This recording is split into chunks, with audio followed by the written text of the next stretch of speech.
going on, guys? It is your boy, Tom Talks Rubbish, and today I'm back with another interview. This time with my boy, Anthony, from the Anthony YouTube channel and the Anthony podcast. So welcome to the show, Anthony. Thank you, Danny. I'm Tom. Pleasure to be here. I know you mentioned me in one of your videos and one of your dream interviews, so I thought, why not come on? As I say, mate, you were lucky, not lucky, that's the wrong word. You were kind enough to have me on your show. And because I love picking people's brains about interviewing, and I think you're such a great interviewer, I thought it was a no-brainer, really. Do you know what I mean? Yeah. And to be honest, mate, I think you're a really good interviewer as well. So obviously, I'm always willing to help people out if I think they got some sort of talent. So no worries. Wow, that's really nice to hear, man. So speaking of us both thinking we are both great interviewers, today, Anthony, we are here to talk about what makes a great interviewer and what also makes a bad interviewer. But so my first question to you is, what, in your opinion, are some qualities that make up a great interviewer? So my first one would be somebody that knows when to shut up and when to speak. Because a lot of interviewers like to hear themselves talk and use a wrestling term. They like to get themselves over. Yeah, I know what you mean. Some of your audience will know what that means. So yeah. So the best people I take inspiration are people like True Geordie. If you don't know who that is, he's basically a podcaster / YouTuber. I know who he is, but I haven't seen any of his work, I'll be honest. Honestly, mate, it's a really good interview. I would definitely recommend. He's got a different style than somebody like Chris Van Vliet or somebody like that, but it's still really good. Okay. Yeah. So you say that that's the best quality, but what are some other great qualities? Like you have to be willing to listen to other people speak and not just say yes but not really listen, because you'll be surprised a lot of interviewers don't actually listen to the conversation. They just want to get headlines. Yeah. And they're always looking for that scoop or something they can take out to be publicized. I don't know if that's the right word. Yeah, like I don't know whether you watch the news. If you've seen some of the interviews on there, obviously they go in there with the specific reason of nailing somebody or getting the story out of them. Yeah, I know exactly what you mean, man. So, sorry, man. The one thing I would say about me, I do got islanders. So don't be afraid to cut me off, because I will carry on talking for ages. No. I was lucky enough to be on your show, and that was all about me. You've come on my show today. It's all about you. So,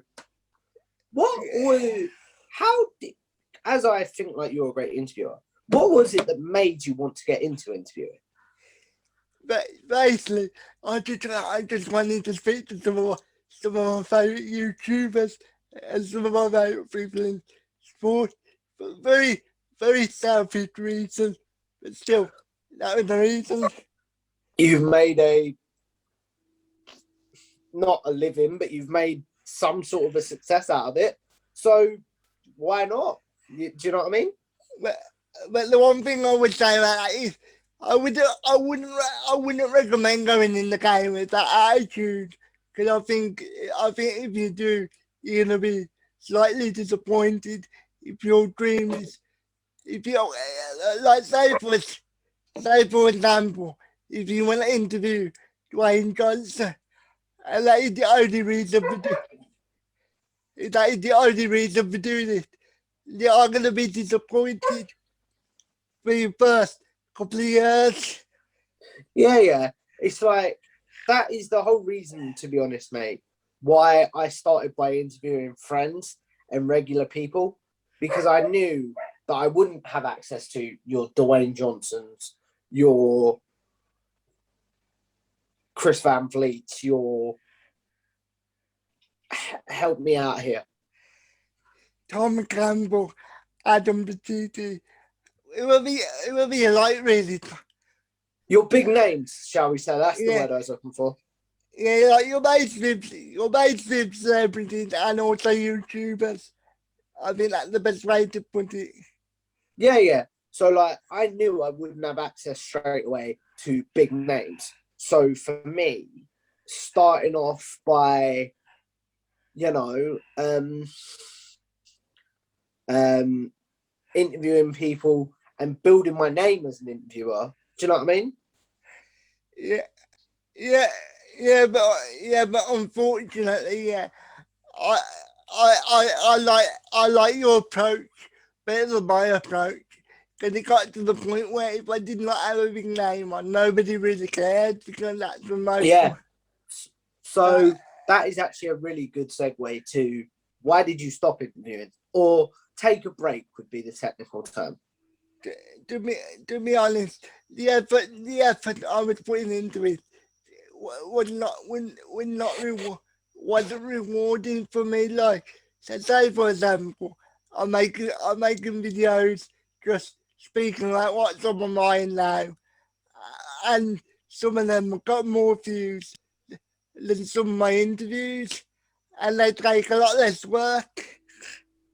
So basically, was it a mixture of losing your passion and time with lockdown eating as well? Yeah, and to be honest, I'm gonna try and keep it PG because I know that your channel is PG, but some of the people that I wanted to get on, when I contacted them, they weren't very nice people. Fair enough. So, did we talk about what qualities we think make a good interview, or was that in the last take? Well, I think we talked about it already, but we can do it again if you want. Well, sort of to build on that then, like you said that being a listener more than anything was like, but do you believe in prep when it comes to being a good interviewer as well? I used to when I first started, but then I realised I was too busy focusing on the question that I already had pre-written down or pre-thought down, rather than listening to the interview and realising where it's going to go. I'd be able to transition to the multitude of directions. Like, do you know what I mean? Not really. Do you care to elaborate on that? Yeah, I'm about to. So basically, if I'm speaking to Adam Petiti, and then we're talking about Goldaholic, but then he mentioned about his dad. I think it's important to be able to navigate the conversation, like say for example, if we're speaking about chocolate, and then you say, I don't really like crisps, because I'm so focused on the questions that I already had written down. I might miss the opportunity to answer, to ask a good question, because I'm so focused on the one that I've already written down. Yeah, I get you. Sorry. No, I get you completely, man. Apologies if you can hear like my dog barking in the background. It's just early evening, you know. I don't care, mate, to be honest, but thank you for telling me. That was a note to you, but that was also a note to people in the comments. Do you know what I mean? Oh yeah, I do forget that sometimes. My bad. Carry on, my bad. Yeah. So, what are some qualities that make a bad interviewer in your case, and how can people fix, in your opinion, not your case, sorry, in your opinion, and how can people fix that? I was going to say what you say, but no. I misspoke. I apologise, man. The most important thing is not to try and get yourself over. To use a wrestling term, I agree with you. But for those that may be watching that aren't wrestling fans, what does that mean? So basically, it's not about you to a certain extent. It's like the person that you're interviewing. I agree. So don't talk about yourself, but talk about the interviewer the interviewee per se. Yeah. It's been a long day. I apologise. And going back to your interview with Adam GT, just to give you some constructive criticism. I know you were nervous, but I thought at times you were very overpowering the conversation a little bit. Yeah, that wasn't the plan. Basically, if I could go back and do that Adam interview again, I found out 10 minutes before I was doing it that I was doing it, if that makes any sense. Yeah, and like, going back to what we were speaking about earlier, that's the reason why I don't really do a lot of preparation, because I think if I don't prepare, that means I can do them. That means I can do them at any time. The problem is, and maybe this is for me at least, this is a drawback of interviewing people that aren't in the public eye. They ask for questions in advance. So I'm so used to making up questions in advance. Do you know what I mean? Yeah. And I understand that, to be fair, but I think sometimes it is important to be able to go off the cuff, if you know what I mean. Yeah. So there's a lot that if I could go back, I would redo with that Adam interview. Yeah, I could already tell you to my watching it. If people did not know you, they would think he's very arrogant in the conversation if they did not know you. But obviously, because I knew you, I knew you were just nervous. But to lose you, Yeah. yeah. So we've talked about how I can improve. What are some ways you feel like you could improve as an interviewer yourself? I didn't need to calm down, like, you know, a couple of minutes ago where I was like stuttering a lot. I think I just need to calm down and just speak how I'm speaking now. Because I don't know whether you can notice, but a couple of minutes ago I was really panicking and I couldn't get my words out properly. And now I'm like really calm. Yeah, I get you. So you feel like you need to calm down, and I need to do the same. Basically, I had this comment earlier on one of my videos. It was, "This is cool, but you need to treat Adam as a real person and not like this mystical being." Do you know what I mean? Yeah. And to be with me, I find I do that too much. Like, I sometimes say things that I would say to my mate, even though they're not my mate, if you know what I mean. No, I know exactly what you mean. Like it's so basically what we're both saying is you need to find a balance between being professional but also Being real. Well, not even. being real. Exactly. Yeah, so I guess if you put our qualities together, we would be good into. If you could combine us into one person, we would be great interviewers. That's a terrifying thought, mate. What was I gonna say? So we've talked about great interviews, bad things, but what if an interview starts going off the rails? Like if the subject starts getting annoyed or wound up or like quiet, what are some ways you feel like people can fix?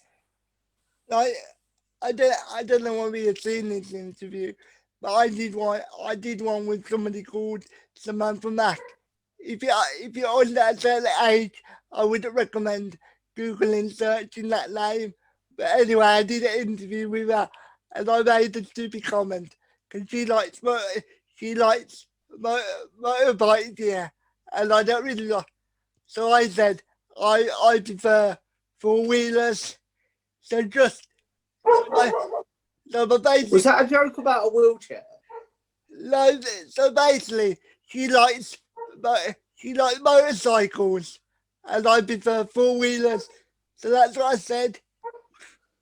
When I say four wheelers, I mean like I don't know what the right word is for them. But have you seen have you seen them bikes with the four wheels? Oh yeah. I know what you mean now. So I made a joke like that, and from that point, the interview got worse and worse because she wasn't interested, and I felt you just coming on just because it was me, just because it was me, and she felt sorry for me. So I Yeah, get I get you. So, how do you feel like someone could say like that? How if you could go back in time and that interview was happening again, how would you go back? I because it's me. I probably would just say I like motorbikes as well, just to get the interview, just to get the interview on the rails. Yeah, I get that. But what I'm saying is, say the interview went off the rails, how would you get it back?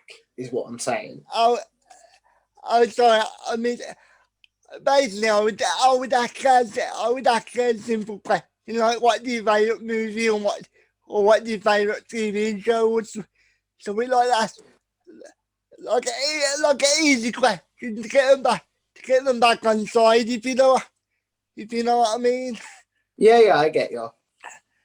To be honest with you, Tom, a lot of my interviews haven't really gone off the rails that much, so I don't really know how to answer that question. No, I get what you mean, man. And neither of mine, because they've been my friends. So it's been tricky, and I'm just curious, really, you know. So I would also say if you go in there with if you go in there with a friendly attitude, they're going to be more receptive to you as an interviewee. Mm-hmm. One thing I would say is, even if, for example, say you're a TV reporter and you Yeah, don't like the person you're interviewing, act like you want to be there. Would you agree with that? yeah. Like, to keep it simple, there's nothing wrong with a bit of smooth, with a bit of, with a bit of, with a bit of suckupery, if you know what I mean. Like, you have to suck up to the people that you're interviewing, and what I mean by that is, as you just said, you have to be their friend, or to a point. You have to be their friend. You have to take away, you have to take away all personal biases you might have toward the person. Mm-hmm. So, for example, we've talked about it a little bit, but say you got to do an interview with someone that you really didn't like. How would you approach that interview? Like, so I'm just gonna pick some a random name just because it's easier for me to explain myself. So let's say let's say Chris Jericho. I would just like I would just like give about his career and not about his political opinions. Yeah. So you would just keep the stuff that you don't like about them out of the conversation. Yeah, because my podcast, and I'm assuming it's the same with you. You're not a political person. I would assume to a I'm degree. really not, man. So why are you gonna bring up about politics when you don't care about it like that? And just because I don't agree with them on their politics or something, we would always find something that we agree on. Do you know what I mean? Yeah, like for example, Chris Jericho has had a 40-year career pretty much, and there's loads of stuff to speak about. So why are you gonna speak about something that you know the audience isn't gonna care about, that you don't care about? Yeah, I get you. So, I'm trying to think of some more questions. You said you wanted to ask a few questions, man. So to make this more like a conversation, I'm going to turn it over to you. What? So, so for me personally, I find wrestling content really annoying, really annoying. Because when you go on social media, in particular, the wrestling community can be really toxic. So, Yeah.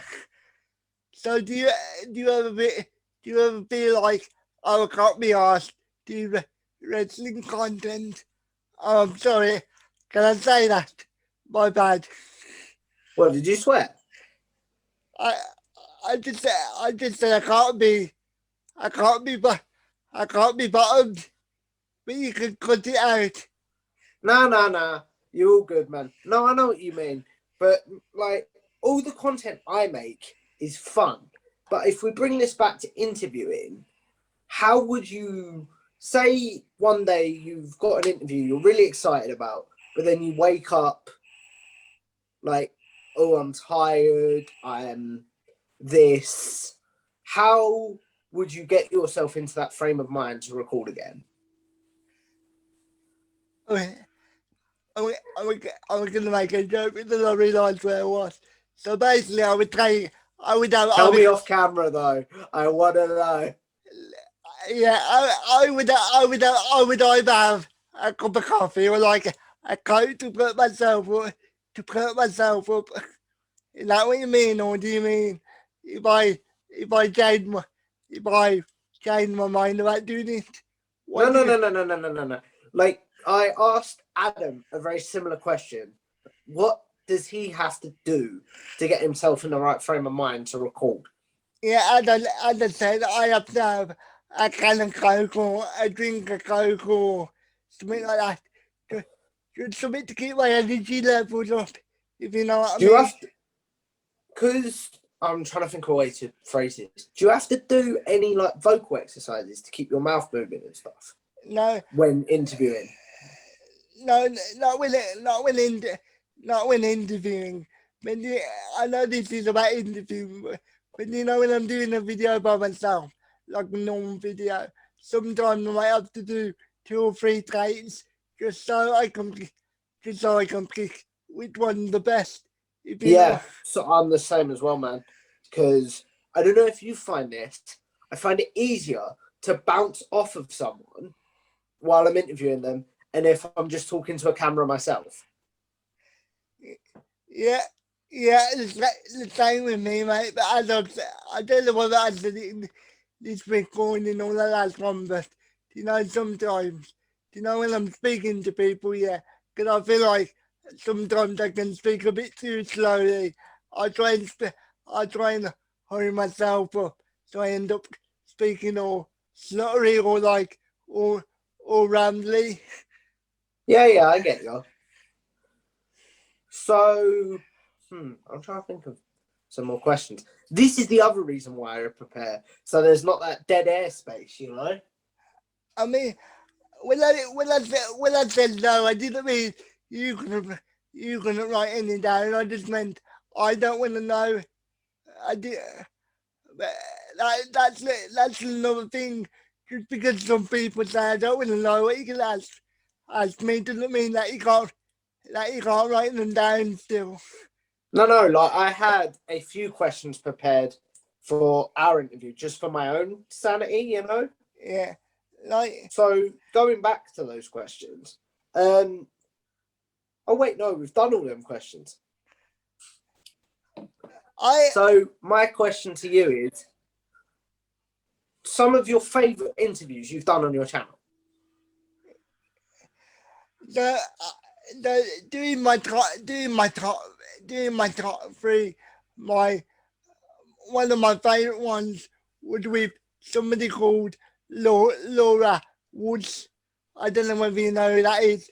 She worked. I don't know who she is, but I've seen that interview because, like, no disrespect, that's the one you use as your frame of reference, isn't it? To show people when you want them to come on. Yeah, cause that's one of my most. Obviously, that was one of my first interviews, but that was one of my rawest interviews. And that was when I was being myself. Yeah, yeah. What Any what others? what are we gonna say? Like, just for the audience that might not know, she's a she's a Sky Sports presenter and she does a lot of her work in the media.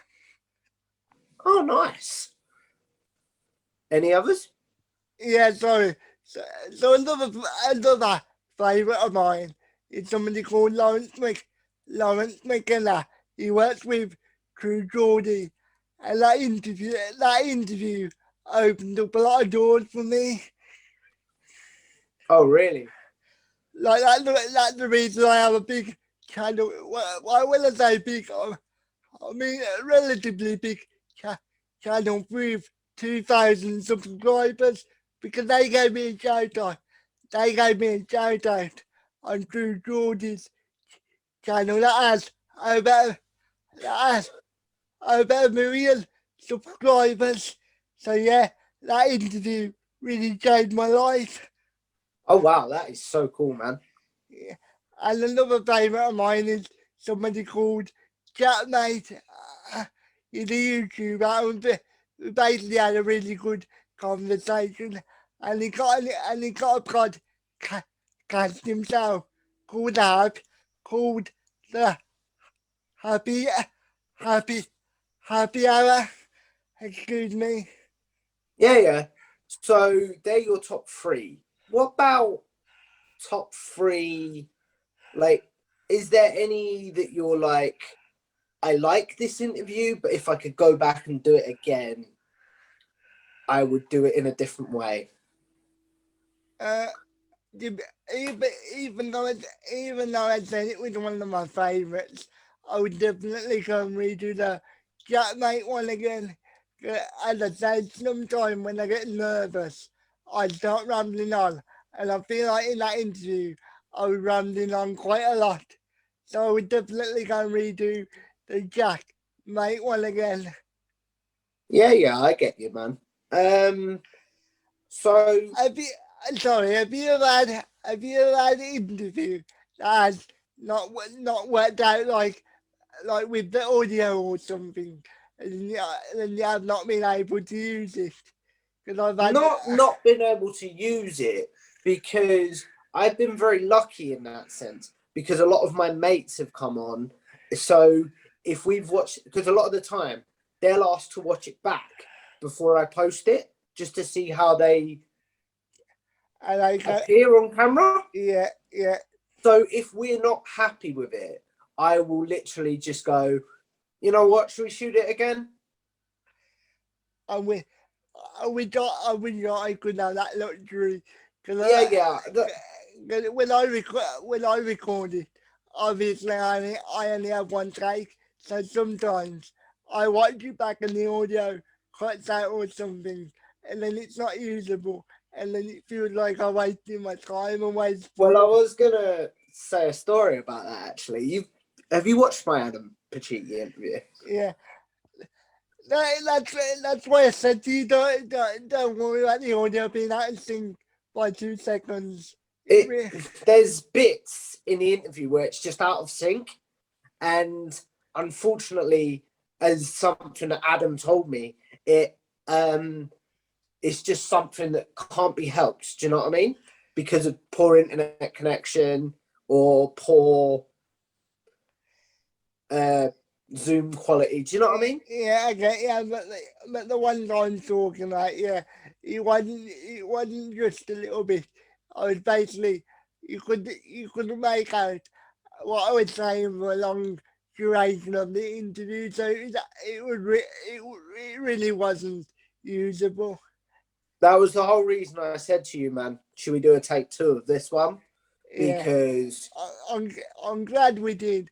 'Cause luckily, I don't. No, I didn't mean luckily. Unfortunately, I don't get that opportunity in my interviews.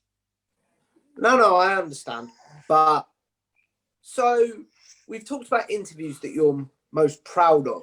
But say you were to get back into interviewing, what is your dream interview? I know there's a video up on your channel, but it makes good content, you know, and good discussion.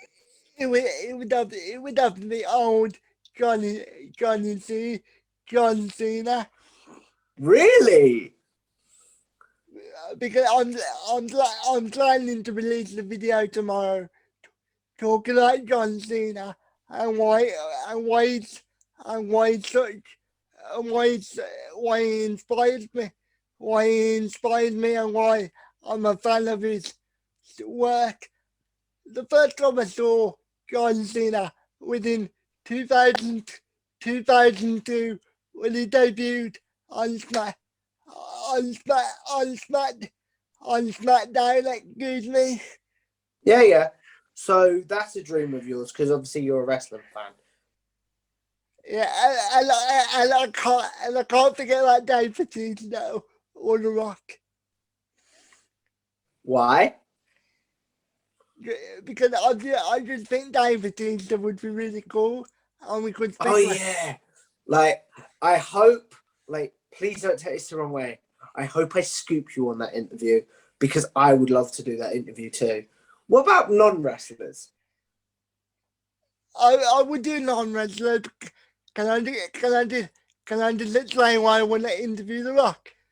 Yeah, cool. Sorry, man. I talked over you a bit there. When it comes to The Rock, I just want to speak to him just because I think he would find me inspiring. Because obviously he inspires me going from wrestling to Hollywood. Yeah. And that's I want to go to YouTube into like movie production. But what about So what is your main dream? what my dream interview? Like just as a life, what is your dream goal? Well, I did media at college, so I'd love to do something about media. I'd love to grow the channel a bit more. I'm enjoying being creatively stimulated. Do you know what I mean? Yeah. And in terms of like the channel, I think the more realistic goal for me is just to try and build it up to, so I can so I can so I can say to people, this is why you need to hire me, or this is why you need to work with me, or whatever it is, if you know what I mean. Yeah, I get you. So because like my family sorting themselves out and we need to do some stuff, we're gonna wrap this up soon. But is that okay? Yeah. Yeah, no worries. Yeah, that's But fine. my final question for you is like we've talked about dream interviews and stuff, but would you ever do in-person interviews? To be, to be honest with you, mate, I probably would, but I would need a lot of support with the cameras and things like that, and just obviously the lighting and things like that, because that takes a lot of money and it takes a lot of time, which I do not have at the moment. No, I get you. So we've talked about good, bad interviewers. Who are some interviewers you look up to? I've got mine, so we'll just compare our list before we go, yeah? Yeah, True Geordie, Lawrence McKenna, Toby Campbell, Chris Van Vliet, and and I think Laura Woods is a good interviewer. I would definitely agree with you that Chris Van Vliet and Tom Campbell are on my list, mainly because I like that their interviews are more conversational. Yeah, I completely agree with that. And the one thing I like about Tom is, for some reason, he can make somebody melt in his arms, if you know what I mean. Yeah, like this is something Adam brought up in the interview I did with him the other day. He Yeah. seems, in Adam's words, he seems to just have an instant rapport with whoever he interviews. So I love that. And I think Chris is the same. The one, the one, the one thing I would say that makes Chris better than Tom, in my opinion. I think Chris is a lot, it's a lot, he's obviously a lot better because he's been doing it longer. But the one thing I would say about Tom is, I think, I think he got the banter that Chris doesn't really have, because is Chris is more mainstream. You I know, think Chris has the banter depending on the interview. Would you agree with that? But he's capable of, I think, like we were talking about earlier, he toes the line between professional and fun very well, which is something that I feel like I need to learn. but, but when he say sometimes, especially with Chris, because he interviews people 2 or 3 times, or maybe even more, that sometimes you wish you was a bit more jokey with the. Obviously, obviously, when you interview somebody once, it's hard to be bantery. But if you interview somebody 3 or 4 times, truly by that point, you can throw a little, joke in there or whatever. I would agree with that, but maybe that's just the style he wants to do, like a professional interview, you know? Yeah, there's a bit wrong with that, by the way. But I'm just saying that's why I think Tom's a bit better than Chris at times. Yeah, I don't disagree, but I don't fully agree either. Do you know what I mean? Yeah, do you like any non-wrestling interviewers? Any other ones? Non-wrestling interviewers. Not really. Like, as I say, I need to expand my horizons a bit more. But do you know what I mean? Yeah, that's the majority reason why I don't do wrestling content, because I get bored of speaking about one thing. So I like to expand my horizons, as you say. That's why I don't just do one type of content, because Yeah, I'm passionate about so many different things, you know? yeah, that's why I don't do it as well, mate. Okay, cool. So thank you for me on time. I'm sorry if I rambled a bit there. No, you're good to ramble, man. This has been fun. And I'm glad that I was able to return the favor. One thing I will say, if we can, one day we will do this in person. Yeah, I mean, if you got people to come down, or if I got people to take me up there, then I'm happy to do it. Yeah, I will definitely do this in person. Okay, then mate, I'll let you do your intro, and then we can sign off. All right. Thanks for coming on, Anthony. I'll see you guys in the next video. Make sure you like, share, and subscribe, and I'll see you in the next one. Bye. Bye.